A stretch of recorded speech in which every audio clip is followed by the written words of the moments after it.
Okay, well, I'll be honest about something. I'm really immature, and I think the Black Sea is really cool. I don't even know much about it. I just know where it is, and I know that that's a really cool name for a sea. I also know there are great things happening out there. Apparently, there's some sort of a ceasefire, but it's only a Black Sea ceasefire, but I'm dumb. Stephen Yates is not, so we're going to ask him about what's going on in the world and why the Black Sea ceasefire matters at all, if it does. Joining me now, national security expert with the Heritage Foundation, Stephen Yates. Stephen, the Black Sea sounds amazing. I wonder if it's actually black. And why is this important?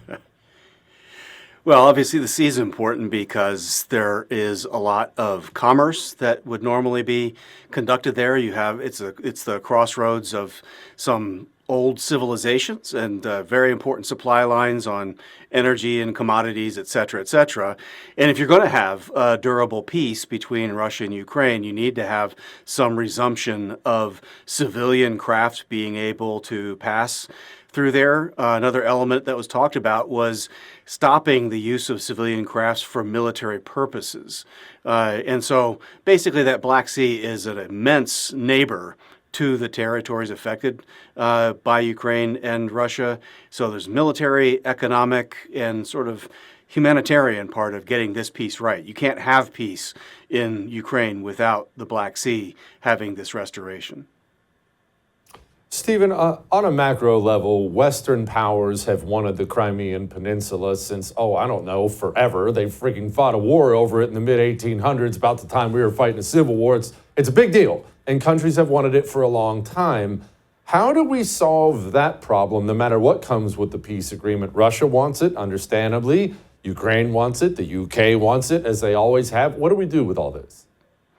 Well, that is the tricky question through all of this. The definition of what land is going to be under what authority is, I think, going to be the last part of whatever settlement comes out of this process.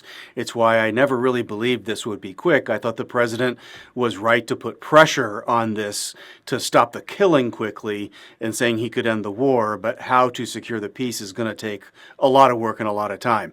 Obviously, it went into Russian hands about 10 years ago, and so it's going to be hard to redefine it as something other than that under these terms. Maybe one of the things that was agreed to with Ukraine and with Russia announced today was that they would welcome the good offices of third-party countries. That may or may not be the United States. It could be others to help negotiate some of these longer-term tricky issues.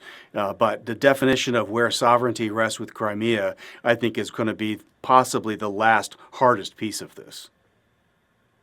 Stephen, the details matter in things like this, and obviously details are still coming in. We don't have a lot. But for instance, you brought up civilian boats hauling military equipment, which of course would be nothing new. Everybody's aware of the Lusitania and things like that. But who inspects that? Who's in charge? Is that one of those things where Russia's going to trust the UN? Who is the one poking their noses around the fishing boat, making sure there's not a missile down below? Yeah. Well, I'm glad you mentioned the UN. I've been very happy that it's been conspicuously absent from a lot of the conversation because I'm of the view that the United Nations has a near perfect batting average of failure when it comes to international security. And so if you really want to solve a problem, best not to outsource it to the UN Blue Hats. So this is going to have to probably fall into that gray zone that we got a beginning, not a middle or an end of definition of who the third-party country good offices are going to be. Is that going to be a European country or grouping?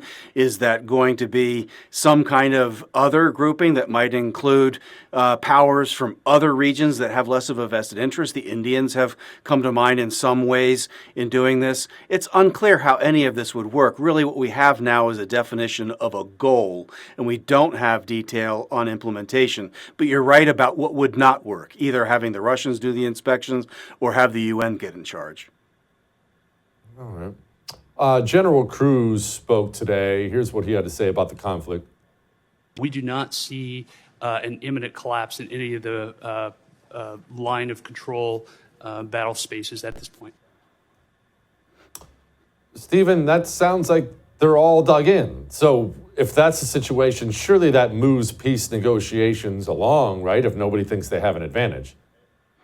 It does, but what it does is it leaves things kind of frozen in place. And so you have Ukraine with a justifiable expectation that their sovereignty would be restored to what it was prior to it being compromised 10 years ago when they gave up nuclear weapons with a promise of keeping their sovereign borders. That was violated. But we live with reality of where things are. So I see this as Trump saying, Mission 1, stop the killing. Mission 2, define and hold peace. Mission 3 after that is get into where do you draw lines. And it may be that Russia claims sovereignty and Ukraine claims sovereignty, and there's some kind of international force, whatever that might be, that is peacekeeping, or hopefully it's also investment and development that gives people some hope for a future other than taking up arms. But that's where we are right now. I think this is the hardest part of this, and I expect it to take years, not months. Stephen, we're going to shift gears to, well, kind of the same rough part of the world, Taiwan. There's a rumor out, Wall Street Journal's reporting that China is planning on blockading it. At the same time, Taiwan very craftily getting in better with the Trump administration. They're announcing, hey, $100 billion investment for U.S. chips. I'm sure they want our protection for something like that. Where are we going here? Yeah, well, it's definitely the case that China has been practicing the blockade moves. I think that was kind of a dopey headline by the Wall Street Journal for an outfit that has covered Asia in a very focused way for decades. I thought that was kind of an echo of what PRC talking points would be. Clearly, they want to be able to have that blockade. They've tested it, but Japan has been reforming and revitalizing in ways we've never seen before. Taiwan has taken some moves to increase its capabilities. China bloodying up the Philippines in using civilian craft to engage in military activity, which is an echo of the Russia-Ukraine situation. All those things have awakened that first island chain in a way that hasn't been the case for a long time. So it's not a fait accompli, but we've let things slide for a long time. So I think Pete Hegseth as Secretary of Defense going to Indo-PACOM and Hawaii and getting out to Guam, Japan, and the Philippines is a really good investment in refreshing what some new thoughts would be about revitalizing deterrence. We have a lot of advantages. A lot of these countries I mentioned are involved in AI and the most advanced chips. We've got a good entrepreneurial spirit. We've just got to revitalize our manufacturing bases and put it to good work for our economies, but also our security. That is what can meet the challenge with China. So we've got to start there, but we've I think bad inertia for 10 plus years that makes that deterrence equation really hard right now. Do tariffs, I'm assuming tariffs with China, this coming trade war with China, I'm assuming they're going to have something to do with this whole dust up, right? Surely they're going to play a role.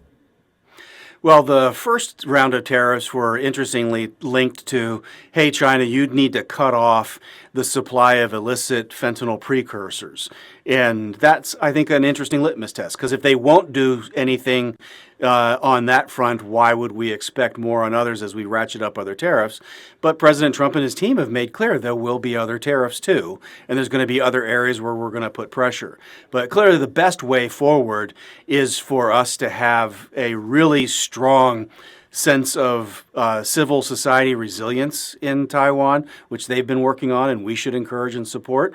Having maritime manufacturing revitalization. The coast guards of these countries need investment and development, and they're starting. We should support that and participate in that too. And then when it comes to military procurement, I mean, unlike Ukraine, which I'm not trying to diss necessarily, but Taiwan and Japan, they pay for things they get from the United States.